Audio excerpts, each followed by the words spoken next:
There is a version of success that feels exactly like being trapped. You built something real. It works. People depend on it. Revenue comes in, and yet you cannot leave it alone for 2 weeks without something going sideways. You cannot take a proper holiday without your phone becoming an emergency line.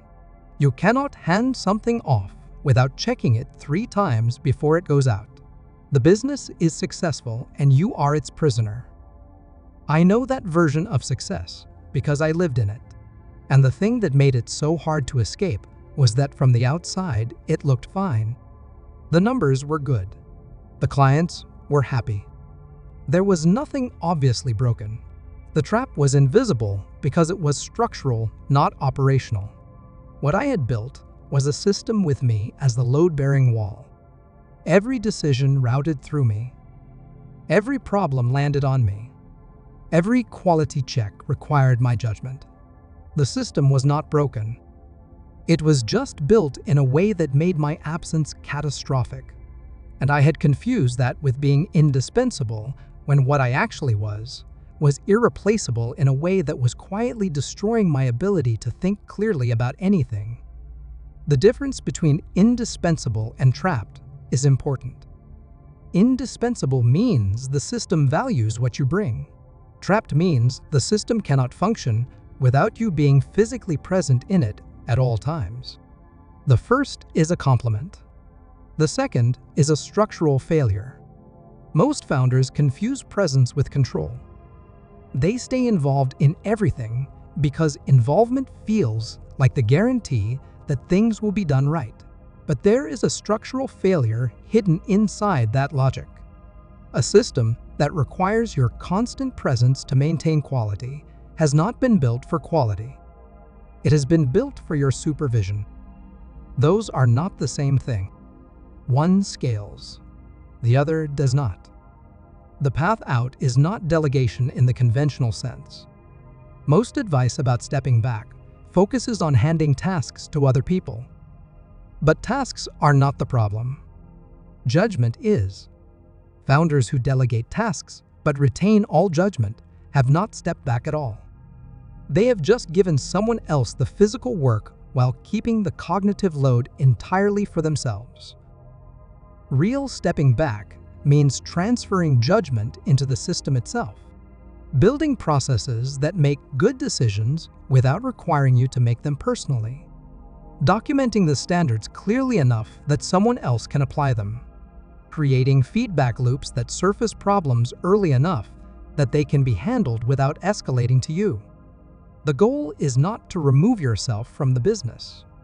It is to make the business capable of operating at its standard without your constant presence being the thing that maintains that standard. There is a specific kind of exhaustion that founders carry that is different from being tired. It is not physical. It is the exhaustion of being the load-bearing wall in a structure that was never designed to distribute weight anywhere else. Every decision rotates through you. Every problem lands on you. Every quality check requires your judgment. The system is not broken. It is just built in a way that makes your absence catastrophic. That is not a leadership problem. That is an architectural one. And here's the part that most founders never address. The exhaustion itself impairs the quality of the judgment that the whole system depends on. When you are burned through from being present in everything, your decisions get worse. Your thinking gets shorter. Your tolerance for complexity drops. The thing you stayed present to protect starts deteriorating not because you left, but because staying took everything you had. Stepping back is not a reward you earn after you have built enough. It is a structural requirement for the business to keep performing at the level you built it to perform at. The founder who steps back at the right moment, with the right architecture in place, does not weaken the business. They make it more robust. Because they have transferred the intelligence of their judgment into systems that do not get tired, do not have bad weeks, and do not deteriorate under sustained pressure the way humans do. The question is not whether to step back. The question is how to step back in a way that the business does not notice. I remember the first time I genuinely stepped back from something I had built, and it kept running without me. Not perfectly, but well enough. That moment felt strange in a way I did not expect. Not relief exactly. More like the realization that the thing I thought required me had actually outgrown the version of me that needed to be in everything. That is a disorienting feeling. But it is also the clearest sign that you built something real rather than something that only exists because you are holding it together. That requires building what I think of as presence architecture before you need it. The systems and structures and people and feedback mechanisms that maintain the standard of what you built without requiring you to be in every room where that standard is applied.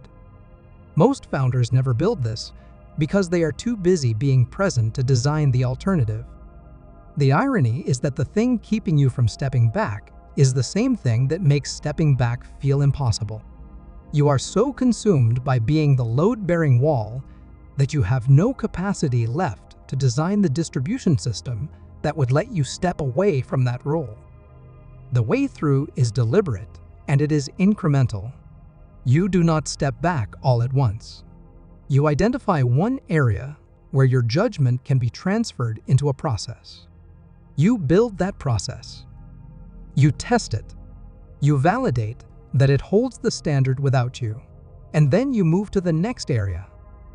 Over time, the architecture builds. Over time, your presence becomes a choice rather than a requirement, and the business becomes something you lead rather than something you hold together. That is the difference between stepping back and stepping down. Stepping down means removing yourself from something that still needs you. Stepping back means removing yourself from something you have built to not need you in the way it used to. One is abandonment. The other is the evidence that you built something real. If you have been here from the beginning, you know every piece of this connects. If today is your first video, go back to episode 1, subscribe, because tomorrow we go further. I will see you then.